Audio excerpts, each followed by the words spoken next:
Welcome to the LahSET podcast. I am Lauren Hale, a nurse and the founder of LahSET. LahSET is a company focused on helping people through their difficult healthcare journeys. We carry the burden of navigating the healthcare system so that you can focus on healing. LahSET podcast was started to get people's healthcare stories and experiences out to make an impact for others who might be going through a similar journey. We hear from both patients and healthcare professionals. Hey everybody, welcome to the LahSET podcast. I am Lauren Hale. I'm the founder of LahSET, and I have a very special guest here with me. Her name is Brittany Marrah, and today we're going to be talking a little bit about her and her diagnosis of breast cancer. So, hey Brittany, how are you? I'm good. I'm really looking forward to this. Good. Well, awesome. Well, we'll just start off getting to know you a little bit. So, my first question for you is just, tell me a little bit about yourself, what life was like growing up, how was your general health growing up, and what do you do for a living and what do you do for fun? Yeah, I'll break up the order of those because I think the easiest question is like what I do for a living. I am not able to work right now because of all the treatment I've gone through and am going through. And it was just a job that was like with childcare, so being immune compromised because of chemo and all that. So it's not always going to stay that way. I know it will. I'll figure out when the time comes. Hey, what's the next step? Which I've given myself permission for. Um, and man, so my health growing up, I think this is really crucial for me to say up front.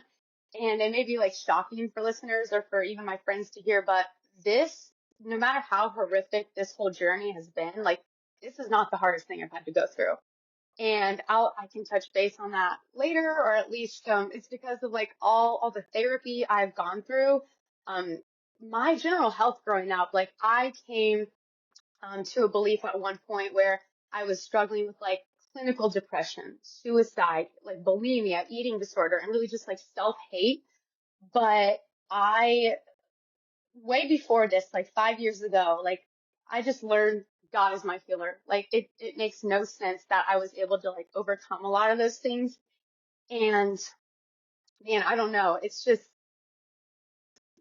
what's the other thing I was thinking? Yeah, what I do for fun now, because I have come to this joy and this unexplainable faith because of honestly I went to a recovery center for like 9 months and that's like what changed everything. But I have friends now. Like I know I'm worthy to have friends. I know I'm worthy to have fun. Like even if I don't have the answers for the future, that's normal. I think all the pressure I used to put on myself, and even during this, to be honest, that has been like a huge issue that's come back up. But yeah, I think that is the most fun is just kind of like going through the day to day. I could be having a horrible day because of like how chemo was making me feel. And then in the evening, have a girlfriend that just want to like get together and I'd be like, I'm too exhausted. We don't have to do anything. So just having, that's been what has kept me having like fun during this time. Yeah. That's awesome. And thank you for sharing too, just about like the mental health things and eating disorders, because I feel like so many women and probably men too can relate to that, just body image issues. And especially Mm. that goes along with being chronically ill or having a sickness and body image. So I appreciate Oh, you sharing that. I'm so glad you said that. That is so, I could do a whole nother episode just on that, sickness and body and all that, but we'll save that. Or I'll just touch base on it. Yep. Well, that sounds good.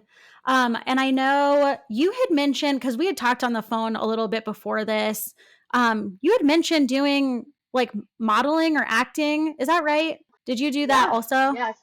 I'm still signed with the agency. I just let them know like hey, I'm not going to be able to match these headshots anymore or match what they're seeing for casting. And my agent was just so amazing for it. But I mean, a little behind that, that was always a dream as a kid. And that was always something that I thought was like a calling for me, a part of, doing missions work. And when this all happened, that obviously all got put on pause.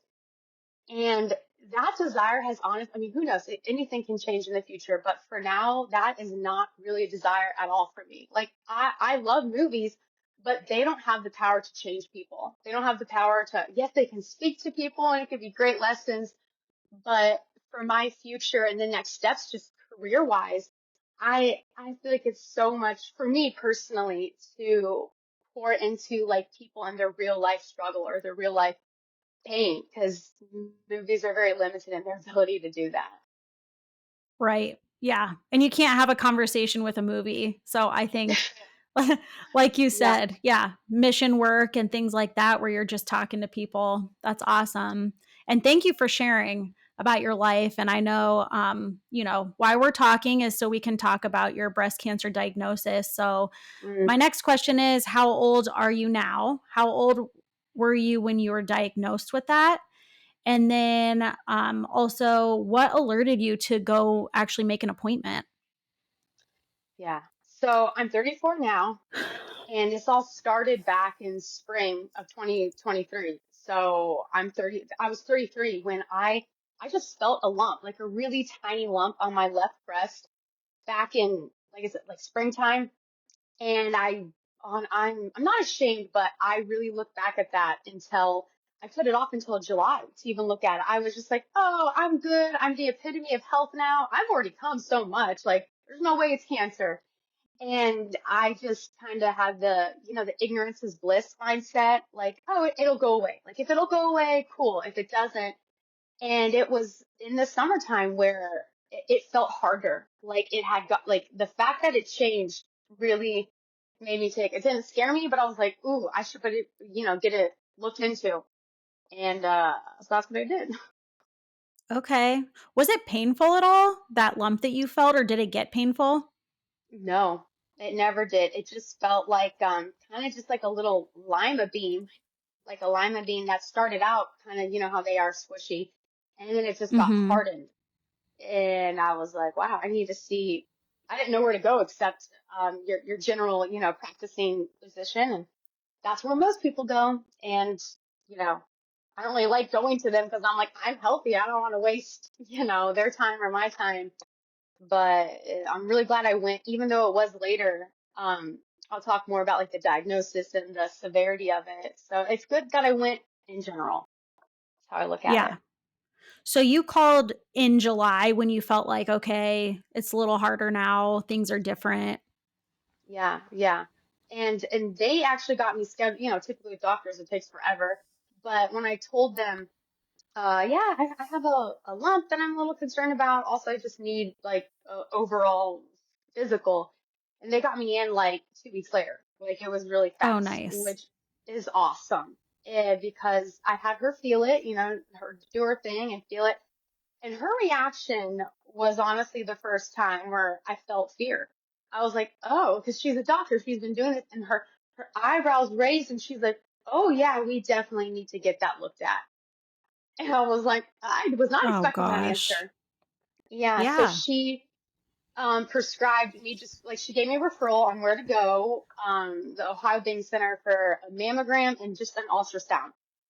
And you're not supposed to get those till you're 40. So I was like, okay, whatever.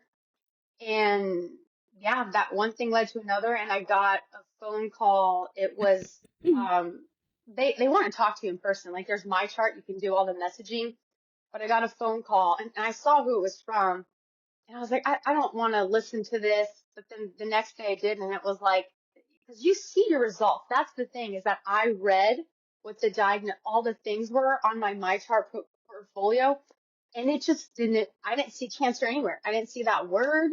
I just saw biopsy, blah, blah, blah, lymph nodes, all these things, like, which I now I know how to read a pathology report, but I was like, oh, sweet. If cancer's not there, then I'm fine. And so when I got the phone call and she was like, you have, it was stage 2 cancer. And I was like, okay, well, so she scheduled the, um, the surgery, and then everything else following that I'll, get into. But yeah, it was Yeah. very quick. Yeah, it sounds like it. So what happened in between the time? So you went and saw your primary care doctor. Hmm. She's the one that felt the lump, right? And then she referred you to Yes. someone. And then in between then, what happened? Like what kind of test did you get? What did the test show? I know you kind of already mentioned what they showed in those results, but you didn't really know what Yeah, they meant. exactly. Yeah. So I got when they do like a mammogram and then the ultrasound, that's all on the inside. But then they went in a different time to do the biopsy, and they did it like in three different places because the mammogram showed up not only the lump I knew about, but a second lump. And so I was like, what? So they had to schedule it around being able to like get the actual both lumps and then surrounding areas because it was really close to my armpit, like where the lymph nodes are. And then that's where cancer gets really different. The course of treatment is different if it's positive in your lymph nodes. So I got those tests, and she was like, you know what we do? We see cancerous cells. We want to get you in here and like talk about it or go over what your next steps are. And so when we went in, I always tell people to advise, bring someone with you. If you are dealing with facing cancer, whether it's like a friend or a parent, like they'll take the note because you're like a deer in headlights. I didn't understand half the things she was saying or really processing it. And then, so it was awesome that I had someone there to take notes for me and like just be aware and present. So she told me, like from what we see, we need to do a mastectomy. She described the difference between a lumpectomy and then a mastectomy, removing it, and how I was, because it was stage 2, she's like, we don't know if it's actually in your lymph nodes yet. Like I'd have to go in, see it, and then test around, like do a whole marker thing. It's so hard to describe. And so I kind of try to simplify it for people that haven't gone through it. Yeah. But she essentially said, we're going to do the mastectomy. You can choose either just your left side or the right side for aesthetic reasons. And some people, they're fine with just having, one side or the other. But for me, I chose to do both because I wanted them to match. And I didn't Yeah. really care about breastfeeding in the future, which is like, it wasn't really a loss to me. I'm like, there's formula. Who even knows if I'll have kids? So I decided to do double mastectomy. And then after that surgery, and I was the whole time, I'm just speaking life over myself. I am like, there's no way it's spread. It's stage 2, in and out 1 year, and then I'll be back to living, exercise and being out and about. Because when you have any major surgery, you can't exercise for 6 weeks. And oh my gosh, that was such a nightmare. But yeah, there were 2 lymph nodes that were affected by the cancer Mm. that were removed, so that was good, but there was also that they saw that there were like lymph nodes in my chest wall that were like suspicious. They couldn't actually tell, like they couldn't get to it for some reason. I still don't understand why, but it was just like they were so small. They were so small that they could not test it. And once you have like what puts you on the verge of like stage 2 and stage 3, and there's A and B. So I was like 2B because of the lymph nodes, but you automatically go into stage 3 when you do have cancer, lymph nodes affected in your chest wall. So Gotcha. so that's why they treated me with chemo because I thought I was like, I'm not going to need chemo. Like, there's no way I'm good. But they're like, well, not only do you have to do chemo, we have to treat it pretty aggressively because it could be stage 3. So they're so encouraging. They're like, we don't think it is, but there's also different grades of cancer, like 1, 2, and 3. And from, all those tests that they do and from the actual surgery, they can stage it. And stage 3 just means the most fastest growing. Like it is grown from when the tumor was originally to where it became and how it spread. And for being so young too, for all women, any young person, I should say, going through cancer, it's very typical to be stage 3, apparently. I take people's word for it. I have a lot of good people advice who have gone through it. And yeah, so that's why they wanted to do like the stage 3 for the breast cancer chemo treatment, and then the radiate, all the other stuff afterwards that I haven't even finished, but I want to answer. Oh, all these questions were so good. So I rabbit the whole trail sometimes because it's a Okay. lot. It's a lot to keep track No. of. Well, that's a lot of good information. And I feel like, I mean, I guess my thoughts were when you were talking about this. So how much time went by from when you saw your primary care doctor to when you had surgery? And when did you actually hear that diagnosis of you have breast cancer? At this Mm, point, we think it's stage 2 and then moving to stage 3. yeah. So the doctor that I saw originally, that was in July. And then like I went in August to get the tests. And so the, the exact dates, I actually have to write them down because I forget, but I believe it was around um early August that's when I got the phone. It was, you know what, it was August 3rd because I remember it was the day before I went on family vacation. So I was like, well, this is gonna affect vacation and how I Yeah, I enjoy bet. it. Yeah. But I had the actual surgery. So that's August. And then I didn't get the actual mastectomy until October just because it was planning and insurance issues, to be honest, on why that took so long. Because a lot of people ask, like, well, Okay. why? Like, typically they get you in right away when it tests positive. And I was like, yeah, I know, but insurance was just dumb. And then the scheduling and not being clear on where I was supposed to go. And Mm-hmm. yeah, so that's why, because I wanted a second opinion. I wanted a second opinion before my surgery, but it just, there was just confusion. And so I'm like, let's just do the surgery first, and then we'll worry about the treatment once I can get the second opinion after that. So yeah, that was October when the Okay. surgery happened. Gotcha. And I know I can see you on video right now, and I know not everyone can see you on video, but you kept pointing to your left side. So that's where you Yes. found the lump was on your left side. Nothing ever went over to the right side, but you did get the Mm-mm. double mastectomy. Is that right? Yeah. Yeah. And they do give you that option, or at least like I'm not ashamed to say, like I'm on Medicaid. Like it's not the best. It wasn't through a job, but there are rights. Like I'll share this later because I don't really know all of them, but like there are rights as a person who has cancer, and no matter what insurance you have or coverage you have, like they have to do something about it to a certain extent, depending on what your doctor says.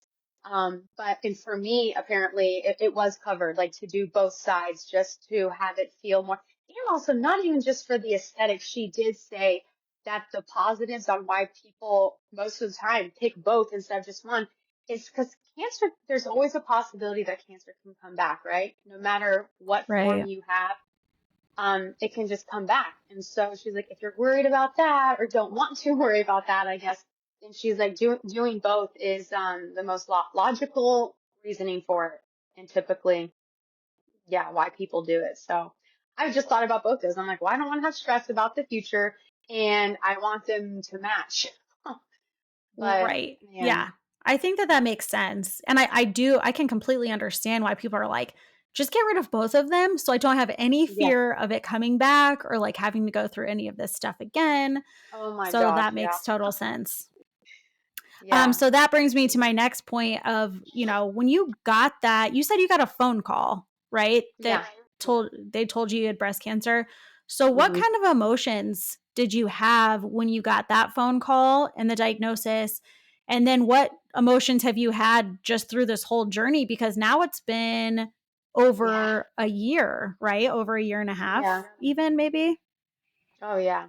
Yeah, because I mean, I know I'll touch base on this later with like IVF and that whole journey, but like why it's taken so long and the emotions have totally shifted, which I tell people is okay. So in the beginning, that phone call, it's kind of like I said, ignorance is bliss mindset because my faith is very important to me. Like I said, like it is huge. Like my faith in God, and I've seen Him do not only miracles in me but other people.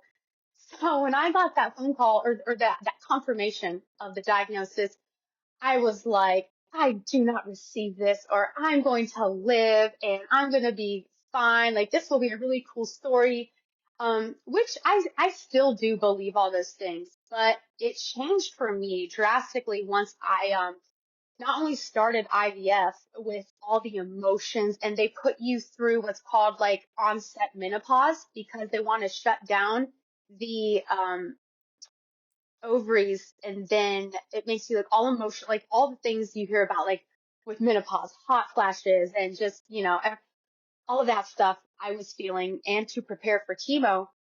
And then once I was about, it's so funny for some reason, but like halfway, I was halfway done with chemo. Even though I was having physical symptoms, like my hair was already gone, I was already like I was having nausea, the extreme exhaustion. But halfway through, I started feeling like it happened, I feel like overnight, like what's called like chemo brain or chemo fog, where you can't remember like almost anything for the life of you. You can be mid-sentence talking to someone, and it's like, I know everyone has that feeling of like, what was I saying? But with chemo fog, it happens multiple times. And it's like, what was I doing? Oh, and it just takes a lot longer to remember. I was doing the dishes or where are my keys? And that was just so, um, sorry, I'm just an emotional person, so I'm probably going to cry a few times or at least tear up. It is totally fine. But yeah, that is just when it kind of all hit me emotionally because my body had already changed. Like after the mastectomy, like you get bloated, you gain weight, and the breasts aren't actually implants. Like for me, other women, they can get an option of implants on the table, but for me and how they wanted to do chemo and radiation, they put what's called like expanders in, which are just literally like hard rock breasts. Like they're not comfortable. You can't sleep on them a certain way. Um, so that's when it was like, oh my gosh, probably like March of this year, where Mm. it was just so, so bad for me. And it was also, I think, an anniversary, March of last year. I had one of my closest friends pass away. So I think it's the emotions going through this have been very roller coaster. Like one Mm-hmm. minute just on the same day, I can wake up and be exhausted and be like, you know what, I'm going to try. I'm going to do the things just to help me um recover better. Like they say, going on walks. Like even though I couldn't exercise for a long time, they were like, go on walks. It helps with the side effects of chemo. And then later on, I could just be like a ball on my room crying, being like, why me? Or how can I feel joy in this moment? How can I feel hope in this moment? And yeah, which are all things that in the moment I have felt a lot of guilt over. But then I've had other women come along and say like, that's normal, actually. Like it would be weird if you weren't doing that. Like you'd be in denial. And I was like, Yeah. oh, okay. So it gave me a little more, I'm still having to allow myself permission to, have the doubt, have the anger, have just the exhaustion even and not try to fight it. Right. Yeah. I mean, it makes sense, everything that you're saying and all the feelings and emotions that you have. And one day you accept it, the next day you're not accepting it very well. And I think the thing that is hard with disease or cancer or anything is that it feels like it's taking who you are from you. And And I yeah, think yeah. on the inside and on the outside. So if you're looking in the mirror and you don't recognize yourself, and then you Mm, look on the inside too, it's like confusing. Like, who am I? And what is this doing to me? And obviously, that's going to change you forever. But I think yeah. that, a lot of the times people can let it change them for the worse or change you for the better. And I feel like, just based on talking to you, I feel Uh, like it's done that. And it's done that for other people around you too, I'm sure. I know that you've changed me just listening to your story. So I appreciate you mm, being so vulnerable with saying, all the emotions you've had, and especially just with your faith too. I think that that's important for people to know, especially people who don't have faith. Where do they mm, look in a time like this? I don't know. I don't know that answer. absolutely. I was even saying to like when you invited me onto this podcast, I was like, I don't want to come across as like this super hardcore Christian shoving my faith down people's throat, but that is just the reality of what has worked for me. Like the power of speaking life over myself and not, like you said, there are people who have gone through cancer that are years later are still having body issues or like I mean like like the side effects. Like some people told me like, oh, I was nauseous or exhausted for a year after chemo. And that is still valid. I still love hearing people's vulnerability, But when they don't have faith, or at least I know that they've been like open about it, I do look at myself as like, can anyone just, there is so much power. Your body responds to the thoughts you have, to the words you say. I know that sounds weird, but like that is a concept that is so true. It just like your body keeps a score of how you are dealing with trauma and pain. So I'm glad you Hmm. said that. That is so true. It can change you for the worse or change you long term wise for the better, because you may not Right. feel better right away. Yes. Nope. That is absolutely true. It can be very Yeah. tough. And actually, I don't know if you have seen like Inside Out or Inside Out 2. Have you seen either of Yeah, those? not the second one, but the first one. Oh my Okay. gosh. Oh, Yes. But it just, I mean, literally. it shows, it's a picture of how all these emotions work together. And that if you don't have some of these negative ones sometimes, then sometimes the positive ones don't shine through either. So Oh, I that is totally recommend literally those. that movie. Yes, I promote it too. Yes, Yeah. yeah, they're not, negative emotions are not your enemy. Like I have just found they're not my enemy. I need to acknowledge them or else I'm in denial. But then like staying there, that is a choice. Like whether staying in the negative day after day, it's okay to have a, wow, this sucks, woe is me. Like there is a grief there, but if you let it overtake you, yeah, it's just, you're not gonna get any better anytime soon, I think. Yep. That's absolutely right. And speaking of emotions, that brings me to my next question of I know that you had your eggs retrieved and frozen, and I would love for you to tell me more about that journey. And I also want to mention too, I should have said this in the beginning, you're in Columbus, Ohio. Yeah. And so that's where you were receiving all of your treatment and your surgery and things like that. At Up until this time, yes, yes, that's true. So, Okay. um, IVF, I found out like it wasn't even on my radar because they told me this is what goes into it. I called my insurance company, they denied it, and so I'm like, okay, like as of before, it was like November, December. I just accepted. All right, I can't do IVF. Like that is $15,000. Like absolutely, who has that lying around, right? And Right. but my friend Asha, I was connected with this girl from my church named Asha, who has gone through this. Like she is like 6 years in remission, I believe. I don't quote me on the number, but she went through stage 3 cancer, and she has just a wealth of information. So she sent me a lot of stuff and encouraged me in a lot of things throughout this whole journey. But in October, she told me about this place called Generation Next Fertility in New York City, where they were doing like, for lack of a better term, like a raffle, where they were going to pick 5 women out of like dozens to apply for free egg retrieval, like free, like all the things that go into the procedure.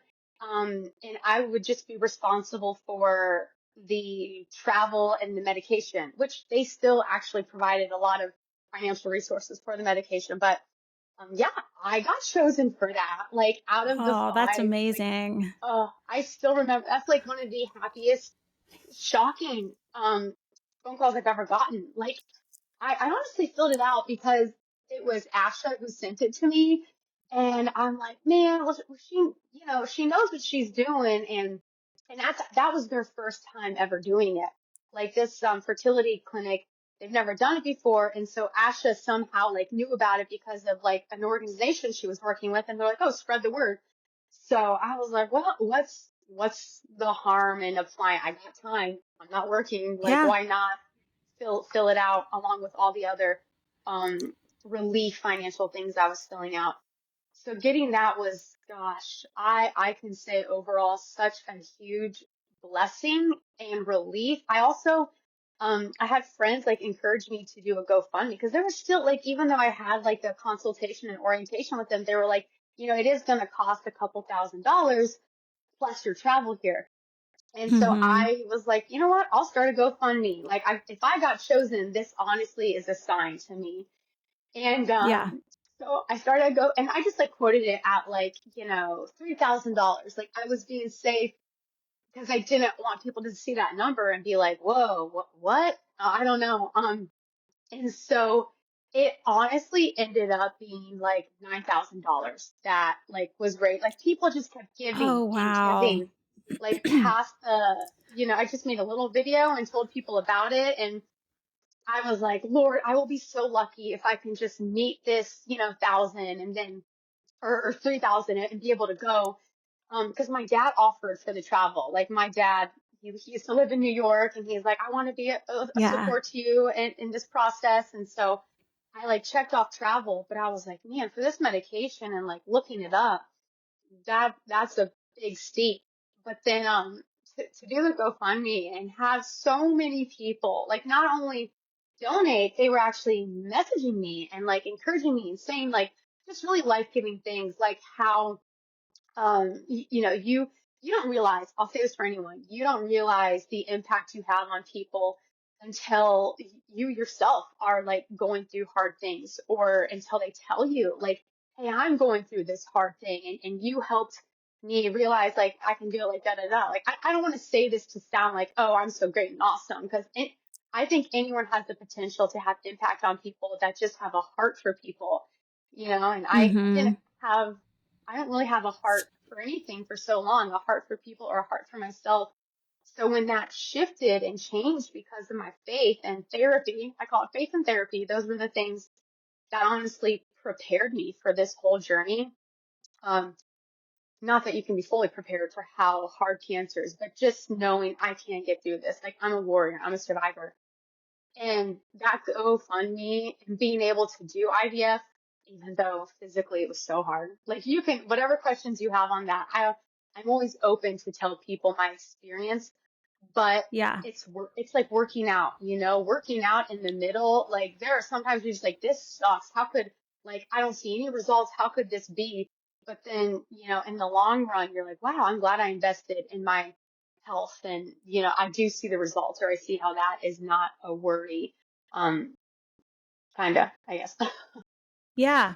Nope, that makes a lot of sense. And I feel like too the fact that you asked for help, I mean, that's one of the hardest things any of us can do is ask for help. And so Yeah. I'm proud of you for asking for help. And then like you said, because you asked for help, other people got helped with your story and they could Mm, relate to you. And I think that that is pretty amazing. And I want to circle back to the raffle that you said. So when you yeah. filled that out, was it like did you have to do like an essay or anything like that? Or it literally was just like your name and stuff, They were contact just information? asking for, like, I don't want to sound bad. Well, it's true. Like they were basically wanting to see proof that you were, because the raffle was for breast cancer awareness. I should have said that. They said Oh, okay. so you Gotcha. had to have some form of, I honestly forget the exact requirements for the eligibility, but one of it was like cancer or infertility, like diagnosed infertility of some sort. But I believe it was just for cancer. Now, and they plan to continue to do that every October, so they may change it, but at that time, it was like if you had already gone through chemo or you were prescribed to go through chemo, then that was like the main eligibility. And so you had to submit, who your oncologist was, your pathology report, and like the prescription, and saying, yes, she has to do chemo. So that Okay. is, yeah, how they chose. Okay. Was that a pretty emotional journey for you to think about what you were going through and like your possible future of having kids and things like that? Was that emotional? Yes.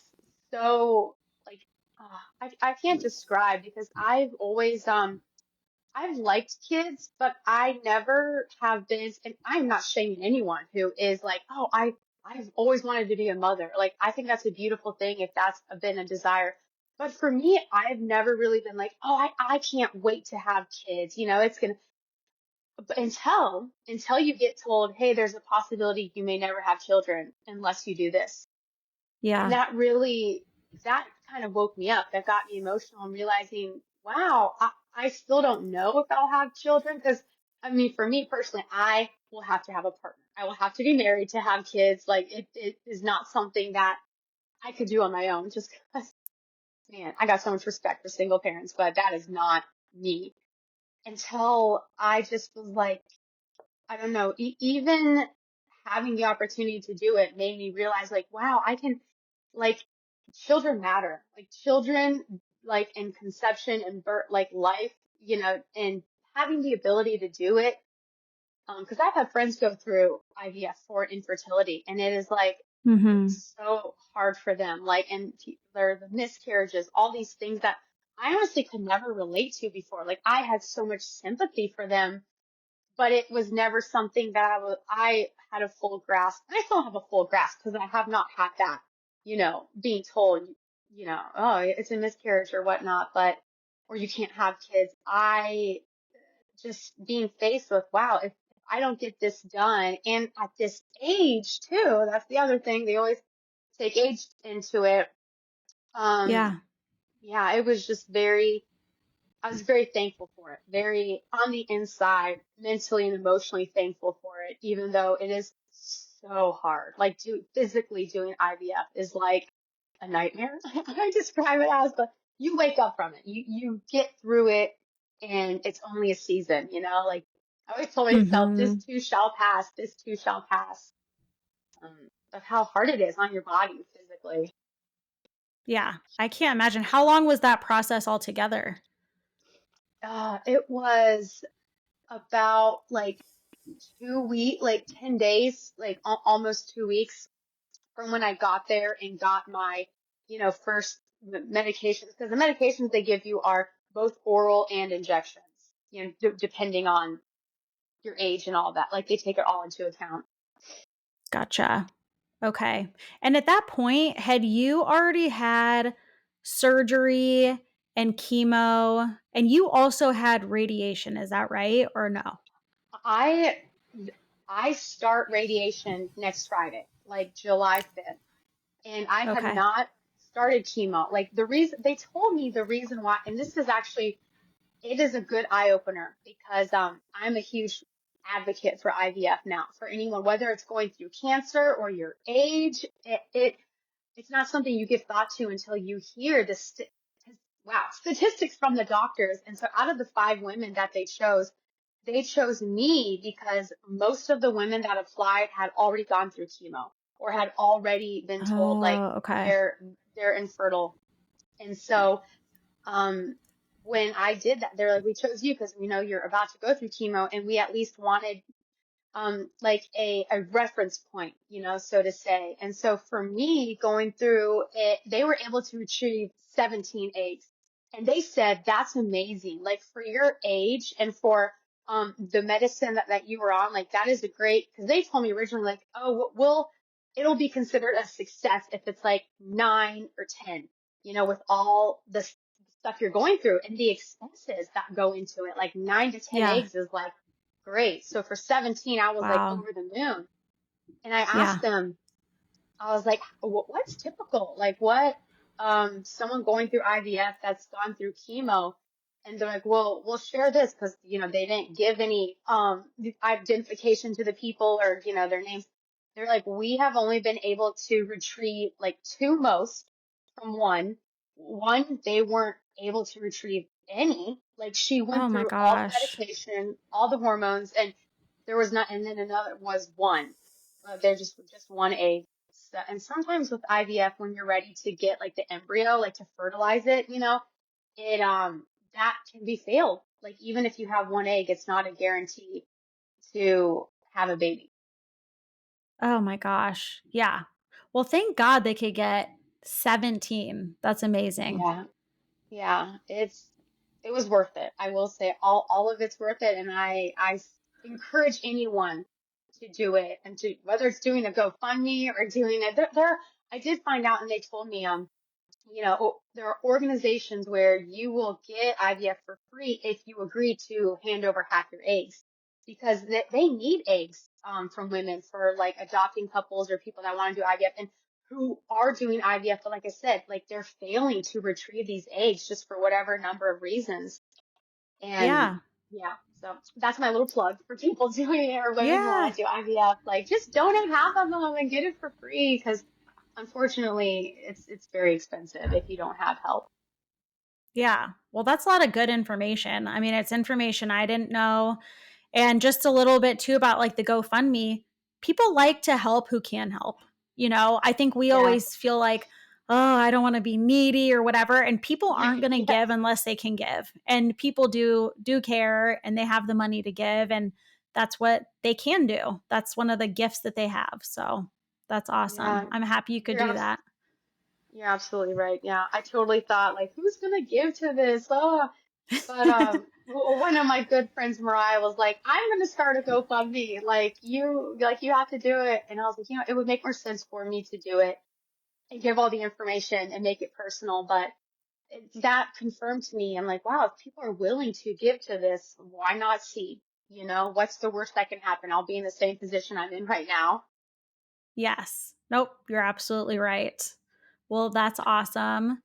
Um, so the next thing I have is just talking about some of the positive and negatives that you've experienced with healthcare, which I'm sure you can probably go on and on about this, especially over Oh, this year and a half journey. There's probably been a lot of ups and downs. So, whatever you would like to share about that. I will try to keep this short because there's so much to be said, right? There is a lot. Yeah. So healthcare, I have a love-hate relationship with healthcare and pharmaceuticals and all that because I will say the love of it and the privilege of it is that we have a great people that care on health. Typically, doctors and nurses that at least I have encountered and have on my care team have been amazing, reassuring, and it can be a lot of information, but at least they're giving the information, right? Like, because that's their training. But my worry or value throughout, like since the beginning, was like, I want quality of life. Like, what can I do to help chemo or to help the radiation? Like, what can I change my diet? What are supplements? And every time I came up to the answer, like, oh, I can't speak to that, or oh, that's not my field of expertise. And it really sent me on a journey because, like, my friend Asha, she told me that she was really into holistic naturopathic healing for cancer. And I was like, what does that even mean? And so, because she went to this, treatment facility in Mexico because like I said, she was stage 3 and she was still having bad side effects like months after chemo and radiation ended. And which is rare for for that to happen, but it can happen. So she went on a journey and she shared with me all the other like alternate routes for treatment, but it doesn't exist. Like, insurance won't cover that here in America. Like, and so that made me look into like, that's interesting. Like, there are treatments out there where people have had, cancer, it's come back, whether it's leukemia or bone, like this, the cancers are like stage 4 and they go to these treatment facilities and they're cured. Like, literally, your body is capable of eating cancer cells. That is called like autocannibalism. And I didn't know any of that before this. And so I'm really, um, things that healthcare don't tell you, like they'll have little candies out at hospitals. And I am just like, what if you're like, cancer's the end or sugar's the enemy, which it's not. Like, I really kind of calmed down with that. But it does tell, and I don't have the answer for this, but it does tell me there's so much value in what you put in like what you put on and in your body for, food and just the everything, skin, lotion, all of it. Because America, like the United States, is only 5% of the whole world with their healthcare costs and pharmaceutical costs.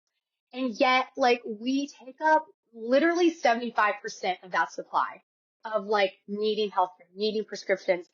And that was an eye opener for me and really made me look into, I can listen to my doctors, but ultimately it's up to me. It's ultimately like I had people tell me, you have to advocate for yourself and what you value. And in the beginning, I didn't even know that. I didn't know that you were allowed to question your care team or to look into things. Like, I have done hours of research just because of that, knowing that how is it that everyone else in the world doesn't have all these like cancer costs or medicines that they need and we do? And it took Mhm. off, which I'll talk about more later, but it took out a lot of the guilt that I was feeling, like how, because I didn't share like even though mentally and emotionally, I really struggled with like past stuff, mental eating disorder stuff. Which is valuable. Physically, no one has cancer in my family. There's no heart disease. Like, there's not really any like pattern of any health issues. So when I got diagnosed with this, I was like, wow, out of all people, why would I get it? Like, I'm doing everything. I'm young. I'm doing things right, spiritually, physically, emotionally. Like, I've gone through, yeah. So cancer is unbiased, is what I say. Mhm. Yeah, it sounds like it. So you talked a little bit about like the sugar and nutrition and stuff. Did anyone ever say, "Hey, why don't you talk to a nutritionist about things to do, if you have cancer, getting certain treatment or anything?" Or did you kind of do that all on your own? They offered it and I just didn't, because I've done eating disorder clinics before or treatment centers before, and I know Mhm. a lot of that value and information, but the nutritionist was going to be like, from what I shared with them, because I was very upfront with my care team of like, I have struggled with this before, like weight gain is very triggering and I don't want to go back to that like mentality or those triggers, just those thoughts, like it's that are so destructive. And so they recommended like, oh, they have a nutritionist in regards to that. So I kind of just did a lot of it on my own and talking to women that have gone through this and like what has worked for them and also just what I would think would work for me, like what's sustainable, because I've worked with nutritionists before and like I don't want to sound arrogant, but I know what a lot of it is going to be said of like mindful eating, meal planning, there's the macronutrients and all those things, and that in itself for me personally can be triggering. Like I have to do it this way. If I don't do it this way, then I da da da like it's gonna happen. Yeah. No, I'm happy that you mentioned that just because I feel like my first thought when I'm listening to this is I really wish that physicians in the US would look at patients and the whole picture and say, okay, this Yes. person struggled with an eating disorder. Now she has cancer. Nutrition plays into this. Your looks play into this. Just Yeah. everything goes together. But I think, like you said, everyone tends to pawn it off on someone else. That's not my Yeah. specialty. You need to talk to this person. Okay, well, how can I talk to that person? And a lot of times it just goes nowhere. Yeah. And so I think that that's a really good point. And I feel like there are physicians out there that are like that, but it's just like maybe a handful of them, which is really, really sad. And also pointing out that you too advocated for yourself. And in the beginning, you just said, like, I didn't know how to advocate for myself. And the thing is, Yeah. when we don't have the knowledge, we don't feel like we can advocate for ourselves. And I think that that's what's hard about it is you're just like, okay, this doctor's an expert. I'm by Yeah. no means an expert in healthcare or with cancer. So I'm just going to listen to what they say. And so Yeah. that's why it's good. It's good to have. I know you mentioned your friend, is it Asha? Asha, like Ashley, but Ash. Yeah. Asha. Okay. Yeah. So yeah, I mean, it's amazing you had Asha. And I think when we had talked, did you say that Asha actually started her own business where she kind of goes along with patients and advocates for them specifically with breast cancer or cancer?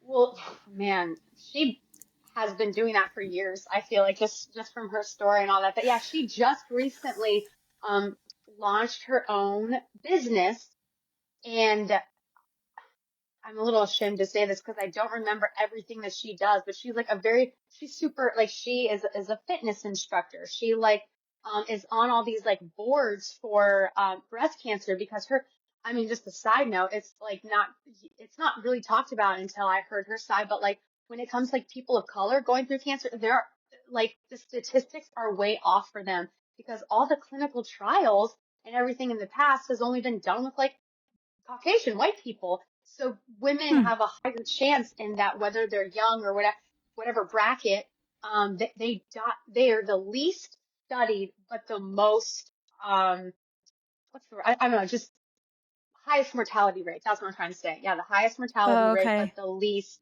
Yeah. really advocated for and studied. So I think that's why her voice, like she's on panels all across the nation just because of like of how Oh, that's like this is cool. her calling and how passionate she is and just informing and really getting like advocating for legislatures to change and pass and all that. Like I am not as informed as she is.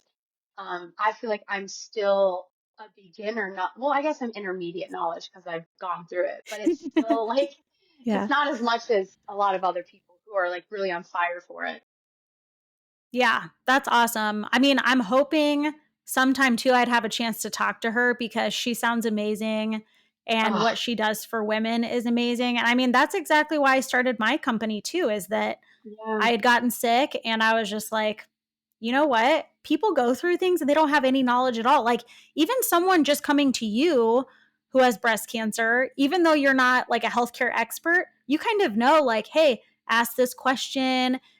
Make sure you try to get in touch with, a nutritionist or a counselor, whatever, things like that. So that is awesome. And, speaking of ASHA, are there any other organizations or resources that have been helpful to you through this process? Yes, and I guess this kind of ties into the question you asked earlier. I just forgot to say it, but I did find out, like, so OSU offers it's completely different than Stephanie and the James, but there is like an integrative health, doctor's office. So I like scheduled with them and, but a lot of the things that they said, like for nutrition, it was a lot of great, like I was with that woman, like the doctor for an hour and I was just like gleaning everything she was saying. Like it was things on nutrition. She was saying like acupuncture, meditation, and she gave me a lot of referrals for those things. And I'm like, I'm going to do it. But then I found out from insurance that none of that's covered. Ugh, So like I yeah, said, like you said, it is all tied together and why it's not covered or at least an option, it's, I don't know, very upsetting. But looking into those on my own, I have done it. Like I have done meditation. I've done it with like just catered towards me. Like I meditate on the things that I value or just like the breath and scripture because my therapist, like I think finding a therapist, I almost think it should be required that you get a therapist from your hospital or at least have a filter of, how to find one that works for you. Because finding one was so difficult for me. Finding one that not only was covered, but that would have specialties in what I've struggled with in the past. So you can yeah. like attack it on all angles. But I did find it. The search was worth it, even though it was exhausting. And another great organization that I'm still able to utilize is called Pink Ribbon Good. Asha was the one who told me about it. So, but Okay. they provide free transportation up to like 20 rides, free meals. And I forget the exact amount, but it's like however many people live in your household, they give you a free like what are those things called? Like the on like delivery services, right? It's those delivery Oh, yeah, like like DoorDash and things like factor, that. well, like fresh and like it's like Oh, the yeah. packaged meals that they do. Like mine was called Fresh and Gotcha. Lean, and I know there's like Blue Apron, all those kind of things out there. And so Oh, they yeah. Okay. give that to you weekly, so you don't have to worry about dinner. It's like one Oh, last thing off wow. your checklist that you pop it in the microwave and it's healthy. Like you can put in what your taste preferences are, but it's all like organic, healthy, chef inspired and made food. And what's the last thing they offer? Oh, and free cleaning supplies, like the clean, organic, like non-toxic cleaning supplies for your house. That's awesome. And you might not know this answer, and that's okay. Are they like in the US or certain states? Do you know? Ooh, they're US, and I think it's definitely Ohio. I don't know the answer for other states. I want to say they can do it everywhere. Because even if it's not like a pink ribbon good ride, they'll hire on Uber to like take you to your appointments. So I don't see Oh, why it wouldn't nice. be in every state. But like I said, there are a Yeah. lot of great organizations out there that I was turned on to that didn't either apply to my situation or apply to the state, like you said.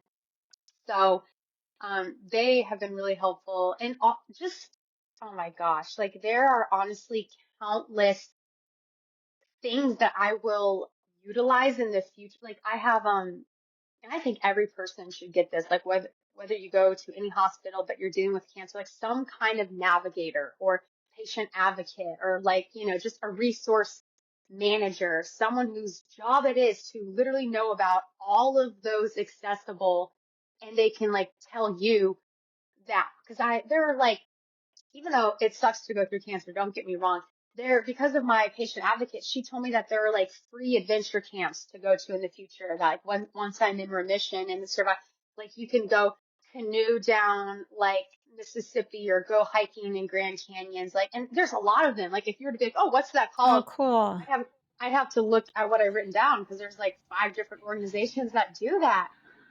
Oh, And wow. just there are a lot of great I would never have found those on my own though, right? Because it's just so there are days like I said, like I've not struggled with the clinical depression, but I have been depressed like a natural human being at times through this whole thing. And I would Mm-hmm. never think that there would be things out there, people out there advocating and caring and wanting you to have a good quality of life because it doesn't feel like the healthcare system cares about your quality of life, in all honesty. Like, yes, they're attacking the Yeah. cancer, they're doing what they can, but you don't really find out about the potential to have a positive future and opportunities from this. Like, there are a lot of things like, um, even though I got to do IVF, sometimes if you can't do it, there are like highly like reduced costs for IVF if you've gone through cancer. Like they call it oncofertility. So wherever you're at, they just have a lot of those. And for like, the other thing with IVF I didn't say is that there is like a monthly fee you have for it. And the generation next Eggtober is paying for that for a year. Because usually it's like $100 a month just to have your eggs stored. Oh, Um, wow. Yeah. so we'll cross that bridge when the year's up in December. But like I said, my advocate told me about an organization that does it at like a reduced cost for anyone who's gone Oh, through nice. cancer. So Okay. it's all stuff to think about, but know that it's there it's like night and day of something that you don't have to worry about. Absolutely. And you know that people started those organizations because someone probably went through something just like you and Mm, decided to do something like this. So that's awesome. Those are out there. And I do feel like, when you're talking about like the advocates and things, some of the advocates that are given to you or the people giving you information are either from the healthcare organization or your insurance or pharmaceuticals. And so you kind of feel like, are you only giving me the information to like make more money from me or something like that? So it's nice to absolutely. have. Yes, it's nice to have people who are just like not having to do with anyone, like your friend Asha, who's like, Mhm. okay, I know I can believe and trust everything she's saying. And it's pretty cool. There's things like that out there, especially the meals and the cleaning supplies. That's Oh, awesome. yeah, literally. And there's free formula if I have to decide to have kids someday because I can't have it from my breast naturally. Like, and formula is Yeah. expensive, so that is just really Yes. cool to know too. Yes. That is awesome. Mm, So my next question is, how has your life changed since being diagnosed with cancer? What treatments are you currently receiving? I know you just mentioned that you're going to be starting radiation. mhm. I guess it would be, yeah, next week, July 5th. Um, and then what side effects do you have? Or like, what did you have in the past and what side effects are still affecting you right now? Yeah, I will say, right, I feel like this is a nice calm or a nice rest in between the battle or storms or whatnot. Because even though chemo brain is still like there, it has really improved. Like I've had a lot of my friends and family be like, "Wow, you seem like you're getting back to yourself," and I'm like, I feel that way too. And energy has gotten like improved, but when I like push myself, I can feel it the next day. But that's still better than what I was. And I know I'll answer, so I'll kind of jump around. And then radiation, like I Yeah. have not experienced it, but they say what's typical is like exhaustion, like a lot of exhaustion, but typically not as bad as chemo. it can be like all these things that doctors tell you to prepare you for.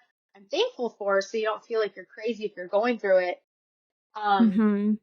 because it can, like, some will affect someone else just totally different than how it affects you. So that's, and radiation is more physical instead of like because there can be potential burning or permanent tanning of the skin around there, or your breast implant can like shrink and go up. It can be rejected. Like, these are all the things that they say, it's not normal, don't expect it, but it can happen. But they say definitely expect the exhaustion though. So that's fingers crossed for all that. Yeah. Because chemo, oh my gosh, was such like a nightmare once I was like halfway done. So I thought I was like in the clear because I was like, I lost my hair, but I still kept my eyebrows and eyelashes. And I was like, wow, this is amazing. And they're telling me, yes, I felt tired from like the first get-go, and there was Mm-hmm. not occasional nausea, but it really, I felt like I got hit by a train after I ended, because I had like it's called ACT for prescription, for my chemo. Wow. So started with Taxol and then did the AC part. And honestly, I forget what the AC stands for. It's like, I don't even want to say it wrong, but if you were to like Google what it is, it's um, that the AC was what really knocked me out with like nausea turned into vomiting like regularly. And the Mm-hmm. exhaustion would just be like, sometimes I just had to stay in bed all day. Like, I would get up for food and go in the bathroom, and which made me feel bad because I'm like, oh, I'm going back to depression. But it was like, nah, I physically like trying to get out of bed. I would like fall asleep Mm-hmm. on the couch sometimes, or I would have like needed multiple naps. And man, what's the other thing? Oh yeah, so I don't feel this anymore, but what a short-term side effect was, because with the Taxol originally, there's this thing called neuropathy where you feel basically like that pins and needles feeling after like your arm falls asleep or your foot falls asleep, and you get Yeah. that like, oh, it feels like you're getting stabbed. Um, I only got that a little bit at one point in my two, not index, but the ring and middle finger. Only Uh-huh. because I honestly feel like I was so blessed because someone like it hasn't just been Asher. Asher has honestly connected me to things on Instagram called like the breasty community, and people become friends and encourage you. And someone told me about these things called like ice gloves and ice socks, where that is because once you have neuropathy, unfortunately, you're just trying to manage it and it's just painful. But there are studies and statistics that doctors really don't tell you about, but it's preventative. Like, if you kind of like, there's cold tapping for your head. Like, some people have reduced hair loss during chemo when they like put this ice on their head or whatever. It's the same thing with Yeah. your hands and feet. So that really helped me a lot, even though I was like, ooh, my arm felt like it still kind of occasionally feels like it falls asleep more often. And it's weird because it's my right versus my left, but I just move. It's just a reminder to move it and it goes away. So yeah, Yeah. that nothing could be worse than going through physically what I did with chemo. Yeah. I mean, it sounds like it. Because were you getting that once a week? Is that what I Mm, remember you saying? I was getting it bi-weekly, and I Okay. just finished it so it was January to April. Yeah, so I had 8 infusions. Okay. And were those like, did you have those symptoms from when you got it till the next time that you got it, like in a couple weeks? Or was it like really bad, like a day or two after you got it? It was really bad. So I will say this, so how do I phrase this? There's a lot of pre-treatment drugs that doctors tell you need to do before the actual chemo comes through, into your vein. And those pre-treatments are all the things that I read about with online. Like, it's unfortunate that, you see in the movies, oh, they're going through chemo, they're tired and they lose a bunch of weight. And so when I heard, oh, you have to do chemo, I was just sadly informed because whether you have ovarian cancer or breast cancer, the course of chemo and all the treatment drugs they give you is completely different. And like, I'm pretty sure it's Mm-hmm. like 80% statistic that women gain weight from it, or because things have affected their metabolism and all these things. So when I read that before I even started chemo, I'm like, I refuse to take da da da da. I can say what but it was just basically the treatment drugs that are supposed to help you not have nausea, supposed to help you not have these other things. But then at what cost? Like, it is a much lower quality of life that I was looking at as a young female Yeah. that wants to, and especially is prone to, eating issues or weight and depression issues. So I told my care team, like, I am not going to do a lot of these things. And they like, I know it's their job to like push back or to say, well, what is normal. And I'm like, I don't care. Like, I literally looked at them one day because I was just so fed up of feeling like I had to fight them all the time. And I did hours of research. Like, I knew what I wanted. Like, it is my Yeah. body. And I did hours of research and I don't care. Even if such and such side effects happen that you tell me, I don't care. I'll deal with it. I'd rather deal with that than the alternative, right? Mm-hmm. So I I think that's why chemo was so hard for me. But my worst fear didn't really happen of like the weight gain or the like depression, like severity. And Mm-hmm. um, but yeah, it basically from the get-go, it was slowly because it accumulates. Like they say, it stays in your system, even if you feel it like the 24 to 48 hours after you finish chemo, which was pretty true for me. Um, they say it can like dip and all this. And for me, it was kind of like that. It was like dips. It was just once I got to the AC part, like, after the first 4 months, that's when I was like feeling everything so bad. And they kept encouraging me. They're like, well, if you take this drug pre-treatment, you won't have as bad as nausea and vomiting. And I'm like, I know. I don't care. I am not going to gain 10 pounds just because of this one thing that, like, if my body needs, I also felt like if my body is telling me to do this, because chemo, I hate labeling it like this, but it's true. Like, chemo is a form of poison. It's Mm-hmm. why you're getting sick. It's why you're losing your hair. It's why your skin. That's the other thing that really made me sad is like my skin totally changed. Like, it was dry, itchy, flaky, which there's still lotion that helps with that, but it's still the fact that this has changed. This is not my normal. Yeah. And, yeah, I forget. I'm sorry, where the track I was like going with that. But yeah, essentially the doctors, um, I was fine with doing the trade-offs of what they were telling me and what I wanted to do and refused to do. In fact, even though they were like all along, oh, take this, take that. I'm like, no, like oh yeah, that's what it was. Like, chemo, I think can be necessary, but you don't have to do all the extra stuff that because like you said, they're like making money from it. The things they're prescribing and things I'm taking, like it is this it's not a conspiracy. I will stand behind it. But yeah, I just didn't feel the need to take all this extra stuff Mm-hmm. that you're telling me when I know I'm already going to have to be taking and dealing with this, even if it's on a small scale. It didn't make sense to me. Yeah. Yep. Nope. That makes sense. And I know you mentioned the gloves, like Oh the yeah, yeah. freezing gloves or whatever. So, were there any other products like that or medication that you would say like really helped you during this? Oh, oh my gosh. So I am actually trying to come up with a list and like put it out there on social media because I do have a huge Yeah. passion for it because I did do an alternate route than what is typical. And also I'm going to, well, I'll talk about that later. Okay. I don't know. Anyway, we'll talk about the product. I'll answer your question. Yeah, those Yeah. ice things really helped. And I did like I upped my skincare regimen like crazy just for like the lotioning and like just all the things. And I have still, hopefully it will go back, but like chemo has like physically aged me. Like I can tell in the face just from like all the loss of things that stops being produced and like the things get, Mm-hmm. just changed molecularly on a cellular level.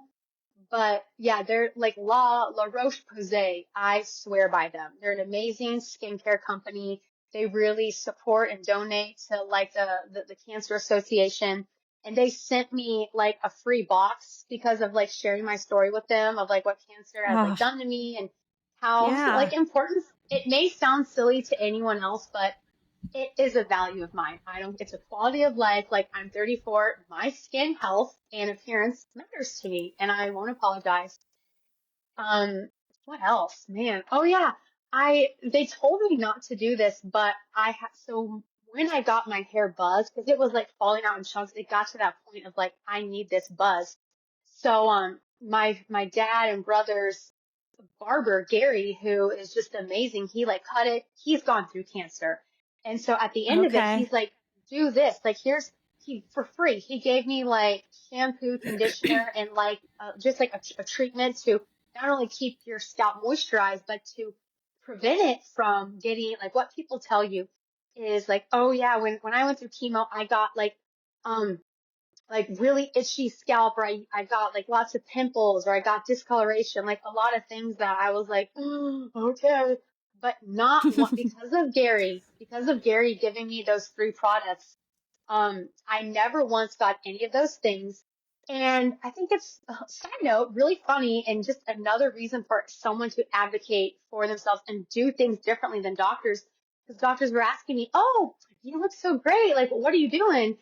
And I told them at the time all the things. And when I got to like the head part, they were like, oh, like you probably shouldn't do that. It can cause blah, blah, blah, blah. And I just kept my mouth shut because I was like, well, obviously it's working for me. Like Yeah. can, you Right. can Exactly. like, right? Yeah, like I'll cross that bridge if it happens, but obviously I'm doing something right. So I don't care if you tell me, oh, don't use conditioner, don't use spray. Ugh. I'm like, just, I wanted to lovingly be like, shut up. Like sometimes I just want to tell, even though, like I said, I am lucky to have nice doctors and nice nurses. It's just like sometimes people's opinions on cancer and what you're going through, like I've learned, I just have to take it with a grain of salt. Like I don't even, Yeah. I know the words you're saying, but I'm not going to do that because what I'm doing is working. Yeah. So, And I think you know your body best. We all know our body best. And I mean, obviously, doctors are, experts in what they're doing, but they can't feel what we're feeling or what we're seeing and the difference we're seeing. So, yes, mm, you just knew you needed Gary. Gary is the answer to it all. I know.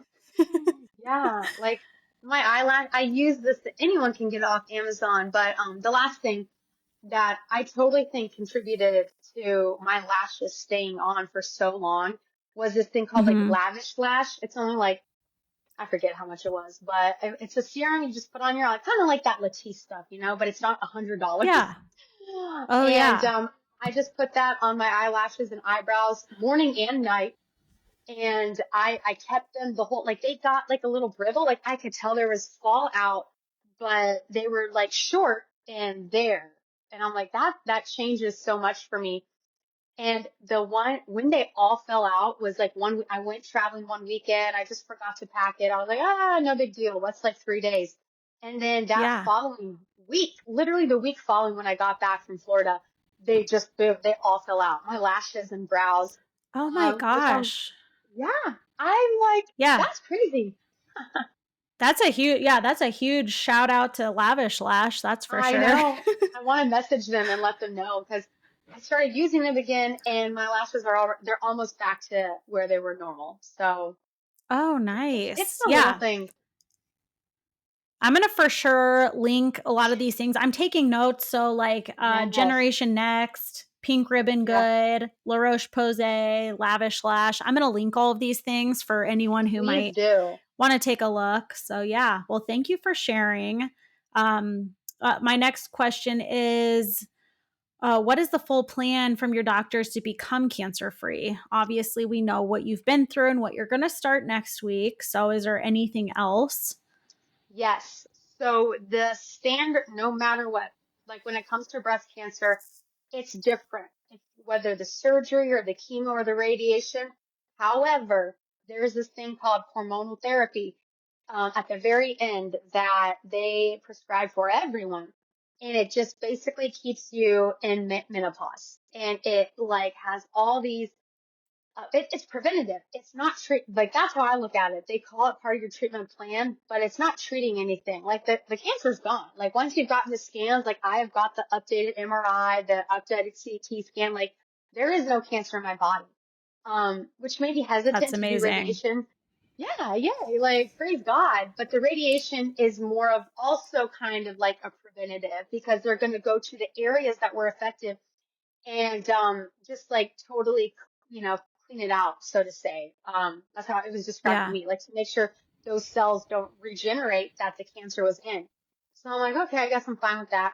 But the hormonal therapy, I've already told my care team, and there are women in the breast cancer community that have kind of given me a little shade for it, but I'm not doing it.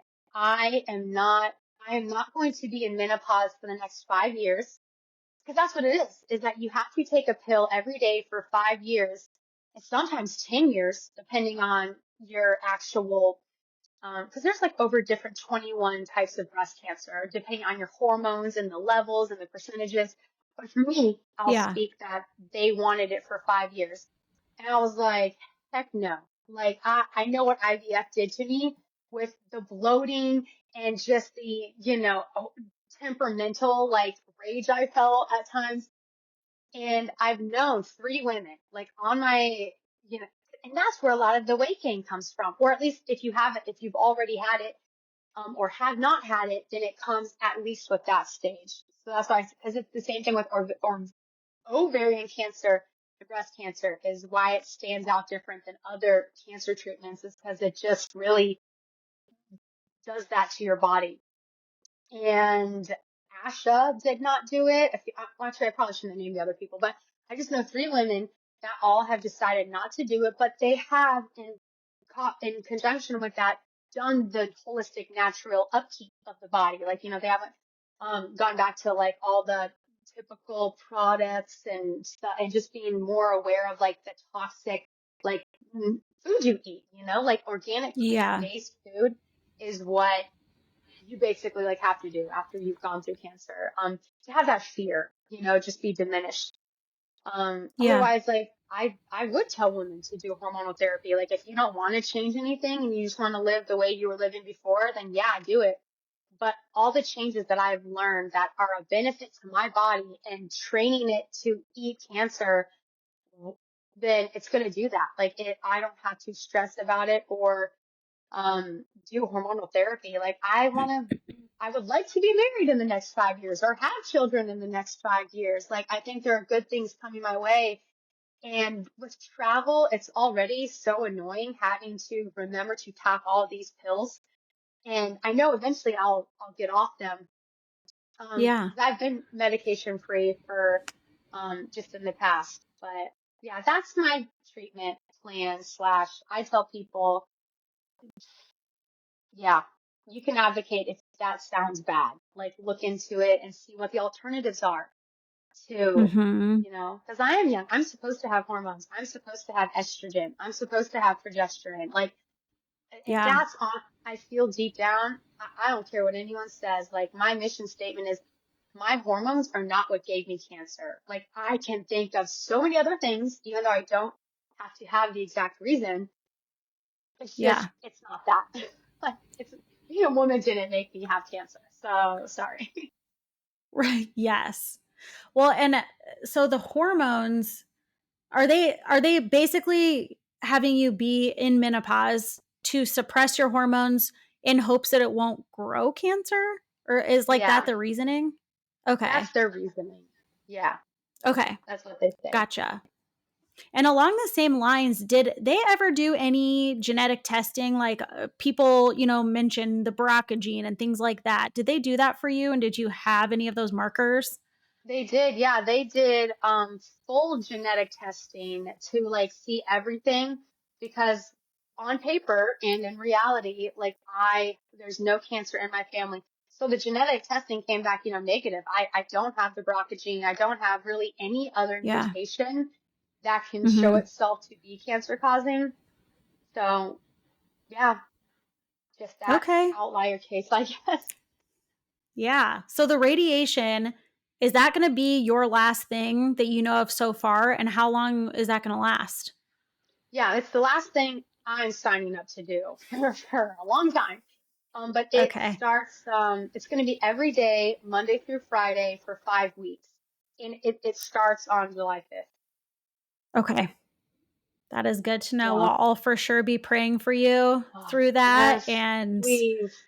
Mm, yes, thank God you have some people also to reach out to who have also been through that. But yes, I'll be praying for you. And I'm sure a lot of listeners are going to be praying for you too. yes. Oh, that is the most powerful thing through this. I truly, that's one thing that I could like tell people or say is that prayer is powerful and it's not your fault. Because I think you always think that when you go through something like this with an illness or cancer, Hmm. or like, what did I do wrong? Or how can I change? And you can drive yourself crazy with that. But yeah, like, I just want everyone to know, like, it's not your fault. Like, even if people say this, that, like, it's just moving forward. It's moving forward through, and I know we like already talked about it, but like, hope is essential. Hope, even if you don't feel like, there have been lots of times where I have been angry with God or just like doubting him. And I'm like, how can I have hope when this is being said? But I know on a deep level, I'm like, I'm going to speak it out. Like, I have, I should have told you or showed you, I have it in my room, but a booklet that I did that I think is beneficial to anyone. It's just a little, it's called God's Creative Power for Healing. And it doesn't matter if you're a Christian or not, like, it is truth. When you speak things out loud, your body responds, even if you don't see the result of it. And it's just talking about like your cells and your organs and your heart operating like and the perfection that they're supposed to function. And I was turned on to this booklet by someone who like went through cancer, and it was stage 4, and they started like, and they chose, I don't know why some people don't choose to do traditional treatment. I know it's hard, but she is alive and thriving and like not, dealing with any illness. So that gave me a lot of like, wow, even if the reality right now is there are cancer cells in me, like, I don't know, just, I don't, it's not like a name it and claim it thing, but I just think it's your mind. I truly think it's your mind and Yeah, your body responding to your outlook and the hope that you have for your future. absolutely. I can totally say, I've been a nurse for 10 years. And Hmm. yeah, you can see the difference. You can see the difference a positive mindset has versus a negative. And it's not going to be the same outcome at all for an ill person. So I completely agree about that. And you led me to my next point perfectly, because I wanted to ask you how you kept joy in your life during this time and how your faith played a role, because I know it played a huge role. Yeah, that, man, I think what this has done for me, like joy, some people talk about like joy and hope and like, oh, if you're a Christian, you have to have it, da da da. And I want to debunk that. Like, there is, with what you're going through, like if you've lost a loved one to cancer or you're going through it, there is nothing wrong with feeling grief, and there's nothing wrong with not feeling joy every day. And you can't force yourself to feel those things. Like, I realize like the lessons that I learned in the past, like I referenced with depression, eating disorder, all that, that really has triggered a lot of those feelings to come back up again. But instead of looking at it as like, wow, I'm digressing, I'm going backwards, or all that hard work is undone, which I have thought before. Like, it's because of therapy and just great spiritual mentors speaking into my life that this was an opportunity to look at it as a refresher. Like, thank goodness that I'm aware of having a good future, but this is still stuff that needs dealt with. Like cancer, I am not worried. Like, I know I'm not going to die from that. I speak it out and I like feel that in my soul, but it's the day to day of faith in myself or God that can be a roller coaster. It can be, um, you know, just really sad and angry. But I think what I have done, I don't want to say done right, but I think what has impacted the overall joy and the overall hope is going to God. Like I am vulnerable with my friends, like my community and God when I am feeling those things. Like I'm not kind of going off in the corner like I did in the past and being like, I am so angry. I am so doubtful. I have to shut everyone out and I have to control this to get fixed or all those thoughts that I know most people do struggle with. But I have just been Yeah. like, on certain days, I'm like, I know I don't have the answers. I know I feel this way and there's nothing wrong with feeling this way, but it's like staying there. I think that I don't want to say it's wrong, but staying there is what can hinder a lot of my joy and hope and just energy overall. Yeah, absolutely. Well, thank you for sharing your faith in this story and how it's connected and how it has brought Mhm. you hope and joy. And it's not always perfect, but I Yeah. think you've done a good job. So that's Hmm. awesome. Well, thanks. Um, Thanks. yeah, you're welcome. I'm still learning. There's some days where I'm like, WTF, God, but it's like Yep. I look at it as having a friendship, like a really good friendship and talking to them. Like you, it's only going to get better and you're only going to get better and grow in that relationship if you're honest and not just being like, oh yeah, I'm fine. Because what happens when you deny it and say, oh yeah, I'm fine?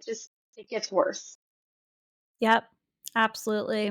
I remember when I was sick, I wrote this long prayer out, and it was basically like my sadness and my anger, and almost like I was saying like, God, why are you like shining a magnifying glass on me and like burning me? Mm, That's like what I felt like.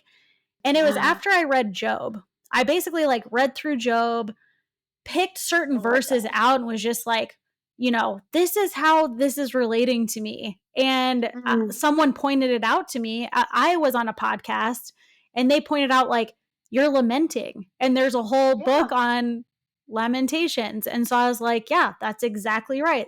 But I think you're right. I think being vulnerable with God too, He wants us to come to Him like that. He doesn't want us to come to Him perfect because none of us are. So, yep, I am I so think glad it you brings said that that. out. I know we're like going a little over, but that I'm glad you said the joke thing because I was like, I wanted to reference it so bad, but there have been so many things I've had to cling to in that. Um, because yeah, just the story overall, if you were to sum it up, is that God, we all have the questions of why do bad things happen to quote unquote good people or people that are just inherently not doing bad things on the regular? How can bad happen to them or why does God allow it? And that answer is never given. And that's not the point of the book. That's not the questions. Like the real questions are, or the real answer is that we can trust God in all of it because his ways are higher than our ways. And you do have to Yeah. get to a maturity, I think, to even have that. Like, I have said to people that, you know, I've always loved the book of Job. And because of what I learned 5 years ago at this treatment center, because of God really not preparing me for this time, but I felt life and the lessons I've learned have prepared me to go through cancer with. Um, just know I don't need the answers. I don't need the answers, but wrestling with God welcomes my wrestling. He welcomes my doubt. And in the end, like that's what's going to, I guess, whether it's the answer or the blessing, I don't know what to call it, but that's the only answer I have. I don't know how to do life without God. And like you said earlier, I Hmm. don't know how other people do it. Like, yeah, it just doesn't make sense to me, which is fine. It doesn't have to, each their own is what I say, but it just has worked Right. for me with like the cruel blows I've had to deal with. Yeah, absolutely. Well, I appreciate you sharing. And, as we're ending this podcast, I just wanted to ask you what you've learned about yourself during this journey. If you want to Mm, share like a couple things maybe that you learned about yourself and have changed. I think, man, I've said a lot of the lessons that I've learned, but like about me is that it is critical for me to have self-compassion and self-forgiveness forgiveness, I think, because I haven't Mm-hmm. really done that during this time, especially like in the middle part, and even right now, like healing. And my therapist has like said this, and like healing isn't a like straight diagonal line always going up. Like it's linear. Like it can do up and downs, but like if you have the goal of like being up and knowing it's I don't, that is where the forgiveness comes in and the compassion comes in for me. And realizing like Mm-hmm. I don't have to do this perfect. I can't be perfect for one. Like only one person, Jesus, is that. And without that understanding, like the hard days are okay. And how I look at myself is just it is different. I thought before cancer it was like cemented and really good and I had all the confidence and I could do anything. But this has Yeah. been a, like I said earlier, like a good kind of wake up call or refresher of like, man, my confidence has really been determined by the goodness of the season that I'm in. And I'm not always going to be in a good season. Like there are going to be more hard things to come even in my future. Like I hope not as hard Mm-hmm. as this, but even though I am learning a very critical lesson in the midst, and it's very powerful, of self-forgiveness and self-compassion. Yeah, absolutely. That's such good advice. And I appreciate that. And I feel like in these times, there's no control. And like you Mm. said, no perfectionism. And I think that that's hard for people to deal with, is to feel like I'm out of control of my body being sick and I just want it to be perfect and I want to feel these ways. And it's just hard. And so that's such great advice, especially, just thinking of the word grace, having grace for yourself, I think is huge during this. So Oh man, I yeah, think can't that's we can great. deal it out to we can deal out all the compassion and forgiveness and love to anyone else, but why is it so hard for the whole of us to receive it for ourselves and to talk to ourselves like that? Yep, that's Mm. very true. All right, well, one last question for you before we sign off here.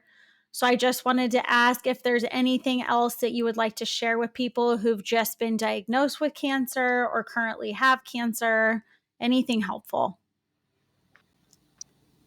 Oh man, I think the first advice would be don't get hard on yourself and saying like, why did this happen? Because you're just going to feel bad and you're not going to have the answer. Maybe in the future, who knows? I don't know. I can't say, but I Yeah. think community. I think the biggest thing I would give like practical advice is find a community, whether it's getting closer with your biological family or staying connected with your friends' family or even like your church family. Like, because the tendency is to withdraw. It's like you feel Mm-hmm. I'm going through something so different. They can't relate to me. Even hearing their problems kind of low key seems stupid compared to my problem.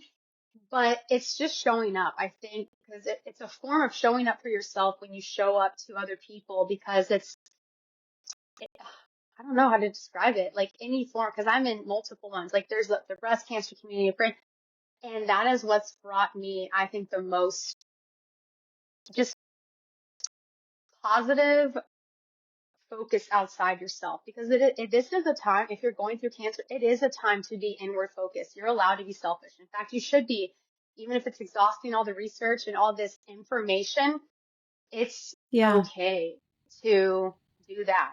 But I think there should be, or at least it'd be really helpful to have a community in your corner, of just people loving you and allowing to support you because it's really hard to allow myself to be supported. But looking Mm-hmm. back, I'm like, man, those are people that are with me till the end.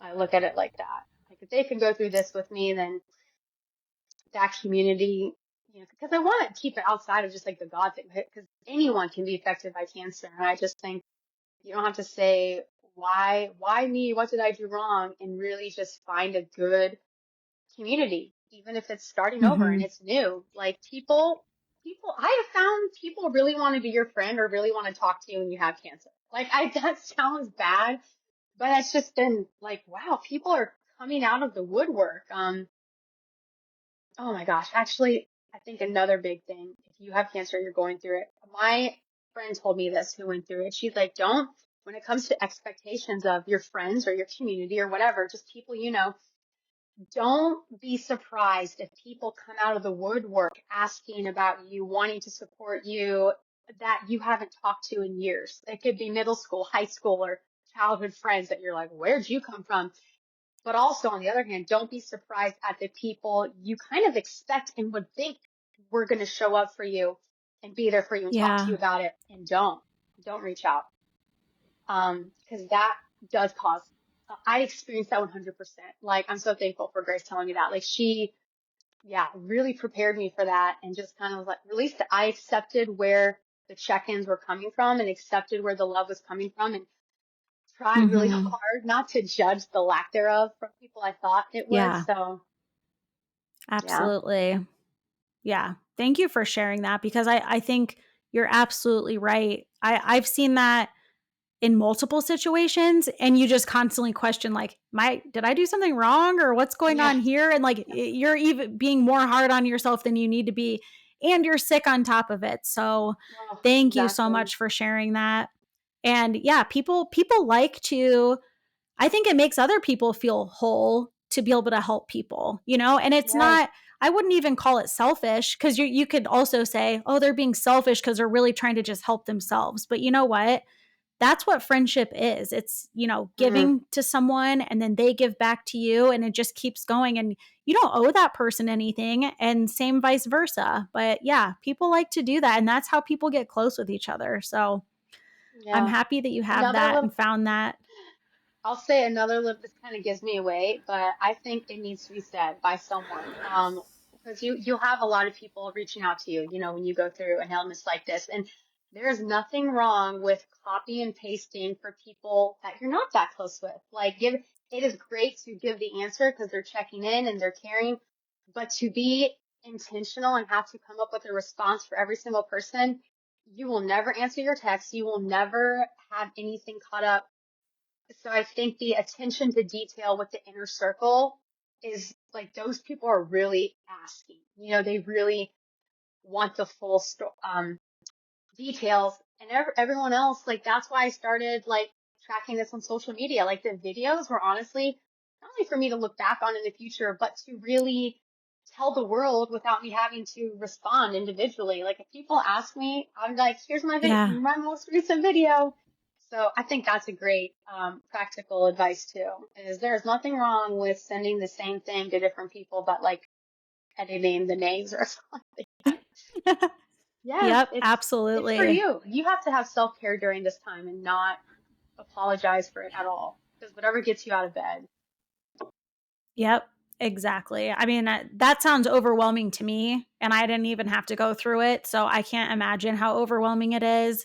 And I Mm, know I had talked to someone else locally from where I am in West Des Moines, Iowa, who also had breast cancer.